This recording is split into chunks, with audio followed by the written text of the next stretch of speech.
You walk into your hardware store next summer, and the shelf where the light bulbs always sat is empty, not sold out, gone. That little cooler humming away on your back porch every August, the parts to fix it won't exist.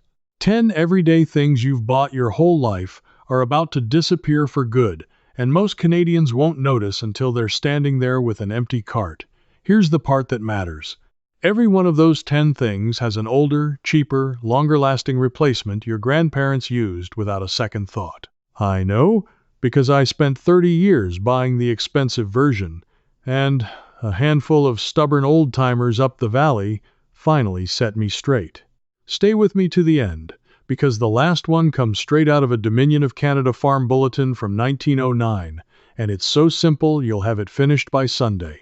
And no, you don't need a brand new house or a fancy workshop.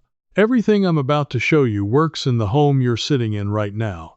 Let me start where I got humbled, because that's where this whole thing began for me. A few years back, I was standing in Hank Pruden's root cellar, just outside Perth, Ontario. Hank was 83 at the time, and he had cabbages down there from the previous October that were still firm and sweet in March. No power, no hum. Just a hole in the ground and some sand. I had a garage fridge that cost me more every month than his whole cellar cost him in a lifetime. And I remember thinking, standing on that dirt floor in the cold, that I had been doing everything the hard way. The expensive way. For decades. That's what this video is really about. Not just what's disappearing, but what we already knew, before we forgot. So let me start with the first thing coming off the shelves, because it's the one hiding in every room of your house right now. The light bulb. Not the old incandescent that fight's already over. I'm talking about the long fluorescent tubes in your kitchen, your garage, your basement shop. The 4-foot tubes. The little twisty bulbs you switch to because someone told you they'd save you money. Canada is phasing out the sale of most of those, because every single one of them has a few milligrams of mercury sealed inside. Once the ban date passes, the store can't restock them. And here's what nobody tells you when one breaks on your kitchen floor. Health Canada's own guidance says to open the windows, leave the room for 15 minutes, and never use a vacuum. That's the money saver we let into our homes. Now here's what the old-timers knew. My grandmother lit a farmhouse in Saskatchewan with fixtures that put out a warm, steady glow and never once poisoned a floor. The trick they understood, that we forgot, is that light isn't about the bulb, it's about where you put it and how you bounce it. One lamp in a corner with a light-colored wall behind it throws more usable light than 3 fixtures buried in the middle of a dark ceiling. A mirror across from a window doubles your daylight for free. They didn't have 20 bulbs in a kitchen. They had 2, placed right, and they read fine by them for 60 years. So when those tubes vanish, you're not losing much. But that's the smallest thing on the shelf, because the next one is going to cost some folks thousands of dollars, and they won't see it coming until the first hot week of summer. That brings me to the second item, the one humming in your basement or bolted to the wall outside, refrigerant. Specifically, the old cooling gas that runs in millions of Canadian fridges, freezers, and window air conditioners built before the changeover. Canada has been squeezing these older refrigerants out under our commitments to the Montreal Protocol. That's the agreement we signed back in 1987, right here, negotiated in Montreal, which is why it carries the city's name. The newer rules keep tightening. Once the supply dries up, a technician can't legally top up your old unit. No gas means no repair.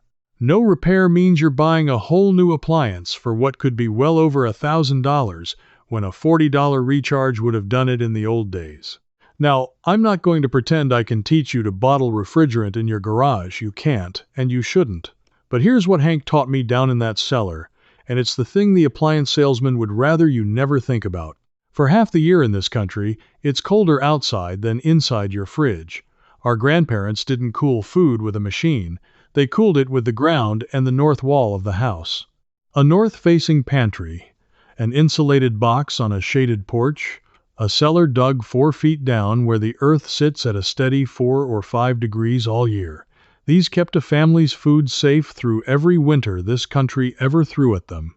I now keep my root vegetables, my apples, my hard cheese, and my eggs in a cold room I built into a corner of my basement for under $60 in lumber and sand. My electric bill dropped, and my food actually lasts longer because a root cellar holds moisture that a fridge sucks bone dry. So losing that old refrigerant stings a lot less once you realize the machine was never the only answer. But here's the thing that started to bother me the more I looked into it. Why did we ever let ourselves become so dependent on the machine in the first place?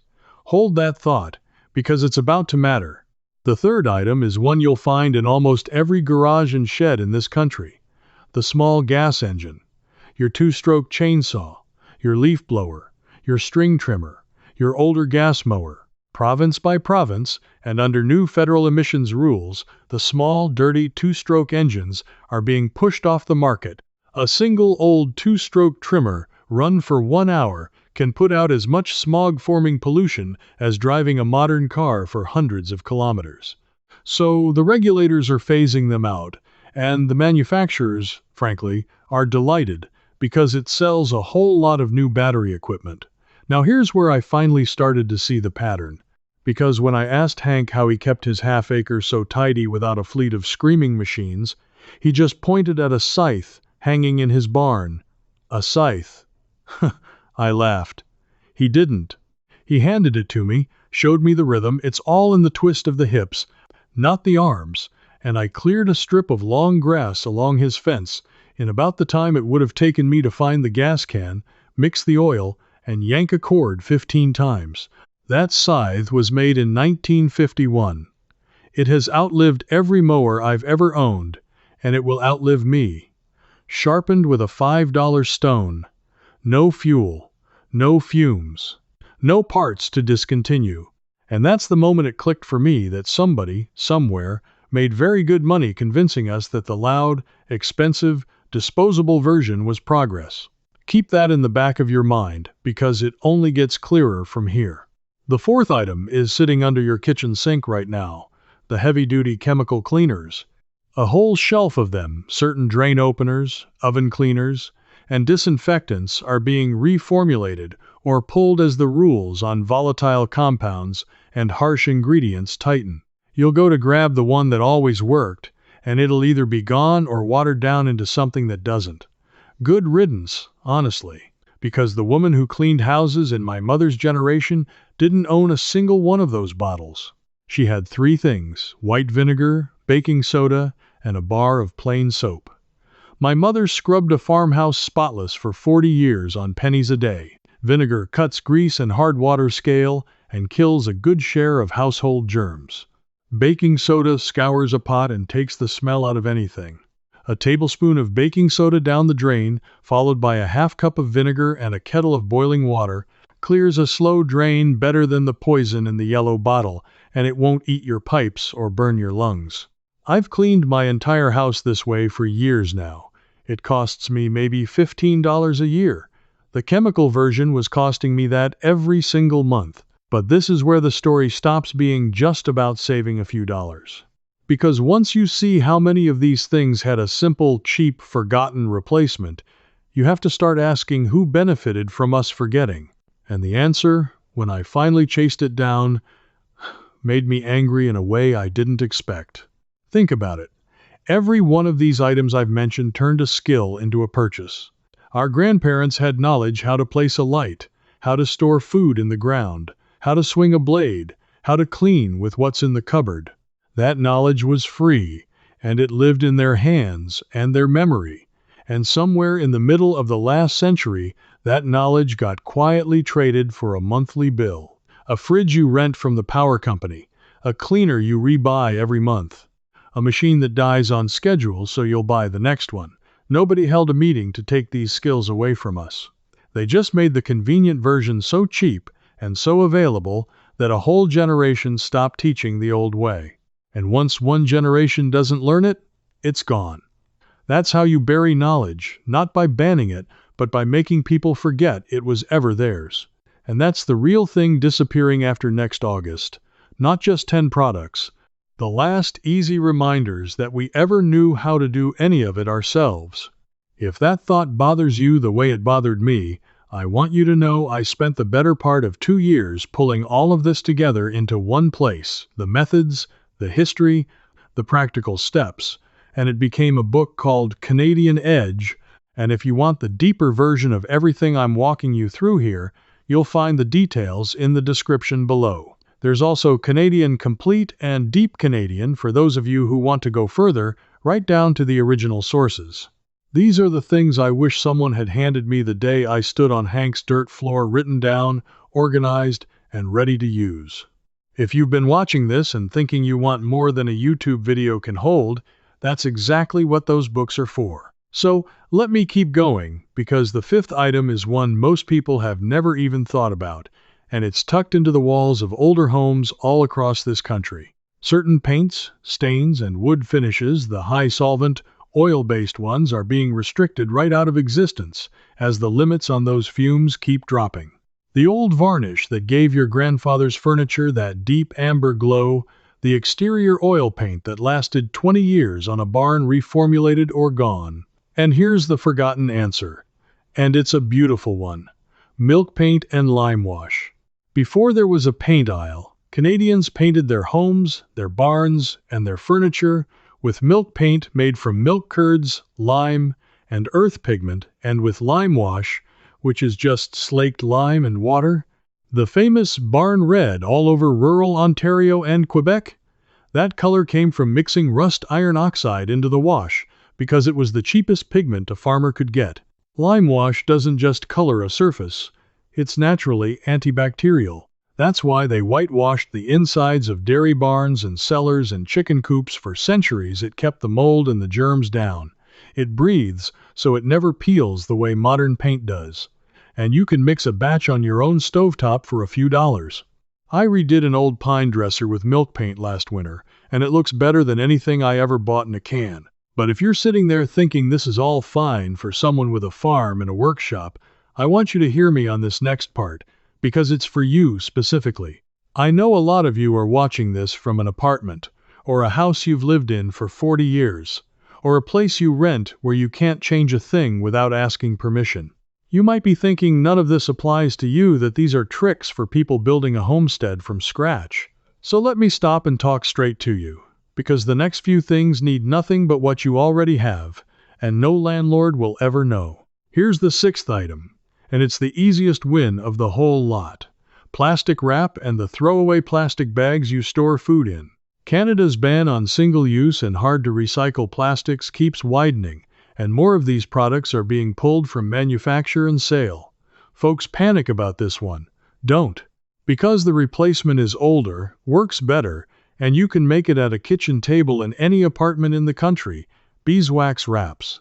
Long before plastic, people wrapped cheese, bread, and butter in cloth soaked in beeswax. The wax makes the cloth just tacky enough to seal around a bowl and cling to itself, and the warmth of your hands molds it into shape. It keeps food fresher than plastic because it lets the food breathe just slightly instead of sweating. You take an old cotton shirt or a scrap of clean cotton, lay it on a baking sheet, grate a bit of beeswax over it, and warm it in the oven for a few minutes until the wax melts through. Pull it out, wave it in the air for 10 seconds, and it's done. One wrap lasts about a year, and when it wears out, you just remelt more wax into it. I've got a drawer full of them now. I haven't bought a roll of plastic wrap in over 2 years, and I've saved the box and the gilt both.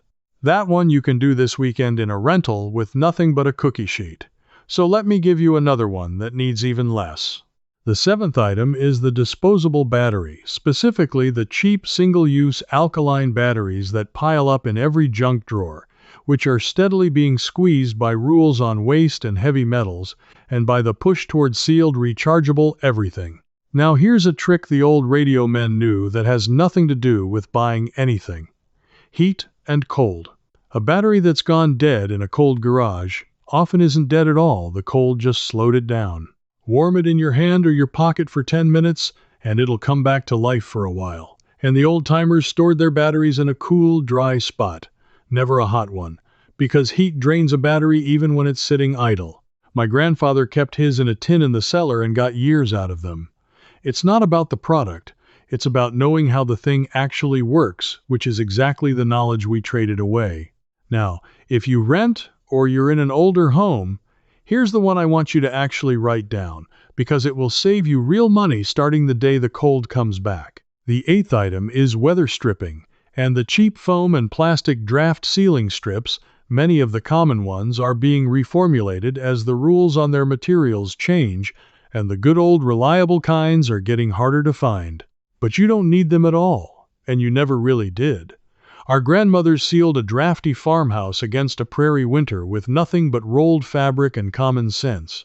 A draft snake, a tube of cloth filled with dried beans, rice, or sand, laid along the bottom of a door, stops the cold air pouring across your floor better than most of what's for sale. Heavy curtains pulled shut at dusk trap a layer of warm air against the glass.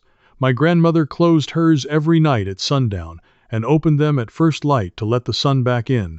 A rolled towel along a windowsill does the same job. None of it requires a tool, a permit, or a landlord's blessing. And in an old home, sealing the drafts you can feel with your hand is the single fastest way to cut a heating bill. I dropped mine by close to a fifth the first winter I got serious about it, just fabric and habit, nothing bought. So that's the reassurance I promised you. This isn't for people starting fresh. It's for people exactly where you are, in the walls and windows and doorways you already have. Now let me get to the ninth item, because this is the one that made me realize how deep this goes. Certain over-the-counter remedies, and the plain, simple ingredients behind them, are quietly being reformulated, restricted, or pulled. Old cough preparations, old-style liniments, the simple, single-ingredient products our parents trusted. You go looking for the plain thing that always worked and you find a shelf of expensive combination products instead, each one doing 5 things poorly. And here's what the old country people knew about that. Half of what was in a farmhouse medicine chest came from the kitchen and the garden. Honey, real, raw honey, soothes a cough as well as anything sold in a bottle. And there's solid research behind it now. Studies have found a spoonful of honey calms a nighttime cough in a way that rivals the store syrups. A mustard plaster on the chest, warm salt water for a sore throat, a hot compress, ginger and honey in hot water for a cold coming on. My mother nursed a family of 6 through every winter, with a shelf that held maybe 5 things, and most of them she could eat. I'm not telling you to throw out your medicine. I'm telling you the simplest, oldest remedies were simple and old because they worked, and because they cost almost nothing, which is precisely why they got crowded out. Do you see the shape of it now? Every single one of these 10 things follows the same path. A skill or a simple ingredient that belonged to you, replaced by a product you rent forever. And I promised you at the start that the 10th one, the last one, comes from a real document, a Dominion of Canada Farm Bulletin from 1909. So let me give you the one that ties this whole thing together, the one I saved for last because it's the best. Here's the 10th item disappearing off our shelves, the humble sealed food container and the whole world of store-bought, chemically preserved, shelf-stable food that came with it. As packaging rules tighten and old preservatives get restricted, more and more of the simple, long-life staples our parents kept in the pantry are changing or vanishing. And people are scared of that one most of all, because it feels like losing the ability to keep food through a hard time. But the answer is the oldest food knowledge this country has, and I found it written down in black and white. Back when I first got curious about all this, I went looking through the old Canadian government farm records, the ones from the Dominion experimental farms. That whole system was set up in 1886, headquartered at the Central Experimental Farm in Ottawa, and for decades, those farms published plain little bulletins teaching ordinary families how to feed themselves. And in a bulletin from 1909 on the storage of vegetables and fruit, I found the method that changed how I keep food entirely. It wasn't canning, it wasn't a freezer, it was clamping. A clamp. And this is the forgotten thing. The piece that almost nobody alive remembers is how our great-grandparents stored a winter's worth of root vegetables outdoors, with no cellar, no power, and no jars. You pick a well-drained spot, you lay down a thick bed of straw, you pile your potatoes, carrots, turnips, and beets into a cone on top of the straw. You cover the whole cone with another thick layer of straw, and then you cover that with a layer of the earth you dug out, packed down smooth, leaving a little wisp of straw poking out the top to let it breathe. That's it. The straw insulates, the earth seals out the frost, and the little chimney of straw lets the pile breathe just enough so it never rots. A clamp built in October will hand you firm, sweet vegetables all the way through to spring in the coldest parts of this country, with not 1 watt of electricity and not $1 spent. That bulletin from 1909 laid out the whole method in a few plain paragraphs for any farm family that could read. It was common knowledge. Every rural household knew it, and within 2 generations of the fridge and the grocery chain arriving, it was gone so completely that most Canadians today have never heard the word clamp in their lives. It wasn't banned, it wasn't outlawed, it was simply forgotten because somebody was happy to sell us the electric version instead. I built my first small clamp 2 autumns ago, right in the corner of my back garden, following that 100-year-old bulletin almost word for word. Half a bale of straw, a shovel, and an afternoon. That March, I pulled out carrots that snapped clean and tasted like I'd picked them that morning. No hum, no bill. No part to be discontinued next August, or any August after it. Just knowledge, the kind that can't be taken off a shelf once it's back in your hands. And that's the whole thing, isn't it? They can pull the products, they can change the rules, they can empty the shelves next summer. But they cannot ban a thing your great-grandmother did with straw and dirt and a spoonful of honey and a bar of plain soap.